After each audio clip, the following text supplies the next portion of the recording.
महाराष्ट्र राज्य जिल्हा परिषद कर्मचारी संघटनेचे सरचिटणीस विवेकानंद लिंगराज यांच्या पार्थिवावर मोदी स्मशानभूमीत शोकाकुल वातावरणात अंत्यसंस्कार करण्यात आले। जिल्ह्यातून तसेच राज्यभरातून अधिकारी आणि कर्मचारी उपस्थित होते। सकाळी 11:30 वाजता शवविच्छेदनानंतर पार्थिव त्यांच्या राहत्या निवासस्थानी आणण्यात आले। खासदार प्रणिती शिंदे यांनी पार्थिवाचे दर्शन घेतले। त्यानंतर जिल्हा परिषदेचे मुख्य कार्यकारी अधिकारी कुलदीप जंगम यांनी पुष्पचक्र वाहून अभिवादन केले। अतिरिक्त मुख्य कार्यकारी अधिकारी संदीप कोहिनकर, उपमुख्य कार्यकारी अधिकारी स्मिता पाटील, उपमुख्य कार्यकारी अधिकारी ईशादीन शेळकंदे, उपमुख्य कार्यकारी अधिकारी अमोल जाधव, उप अभियंता सुनील कटकधोड, जिल्हा कार्यक्रम अधिकारी प्रसाद मिरकले, जिल्हा आरोग्य अधिकारी डॉक्टर संतोष नवले, शिक्षणाधिकारी कादर शेख, मराठा महासंघाचे शाखाध्यक्ष अविनाश गोडसे, कर्मचारी संघटनेचे पंडित भोसले, सचिन घोडके, सुधाकर वाने देशमुख, जिल्हा कार्यक्रम व्यवस्थापक सचिन जाधव यांच्यासह अधिकारी आणि कर्मचाऱ्यांनी पार्थिवाचे दर्शन घेतले। दुपारी 4:30 वाजता पार्थिव राहत्या घरातून मोदी स्मशानभूमीत आणण्यात आले। वेदोक्त मंत्रोच्चारात त्यांच्या पार्थिवास मुलगा अवनीश याने भडाग्नी दिला। यावेळी शोकसभेत 2 मिनिटे स्तब्ध राहून श्रद्धांजली वाहण्यात आली। राष्ट्रवादी प्रवक्ते उमेश पाटील, राष्ट्रवादीचे नेते सुधीर खरटमल, माजी सदस्य अरुण तोडकर, मोर्ची समाजाचे नेते देवेंद्र भंडारे, जिल्हा परिषद कर्मचारी संघटनेचे राज्याध्यक्ष बलराज मगर, बाबूराव पुजारवाड, आरोग्य अधिकारी संघटनेचे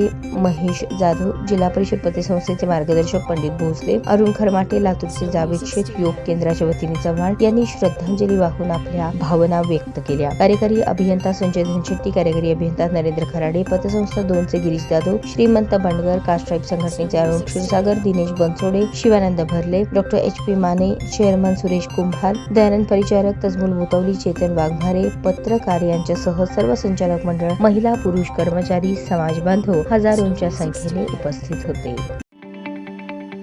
ताज्या बातम्या पाहण्यासाठी प्राईम महाराष्ट्र न्यूज चॅनलला सबस्क्राईब करा।